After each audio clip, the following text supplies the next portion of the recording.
Bonjour, c'est professeur Moussa. La radioactivité est un phénomène découvert en 1896 par Henri Becquerel.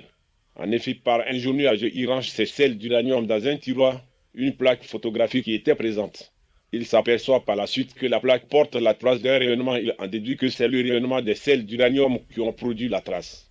Quel beau gosse avec sa moustache. Par la suite, Pierre et Marie Curie ont repris ses travaux. Donc Pierre et Marie Curie ont fait des recherches sur le radium et le polonium. Ils s'aperçoivent que comme l'uranium, le radium et le polonium émettent des rayonnements. Attention, sacripant, ces éléments sont très dangereux. Tu peux demander à Alexandre Litvinenko, quel blagueur sur Poutine. Mais c'est en 1934 que la radioactivité artificielle est découverte.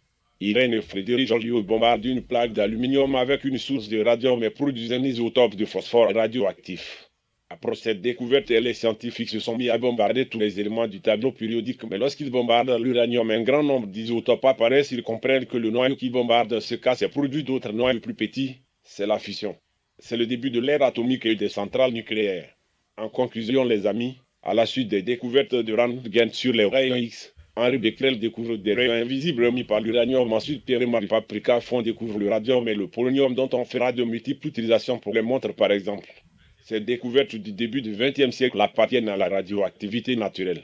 C'est donc Irène Frédéric Curie qui découvre avec Fermi la radioactivité artificielle en bombardant des éléments avec des neutrons ou d'autres éléments et créer des radioisotopes.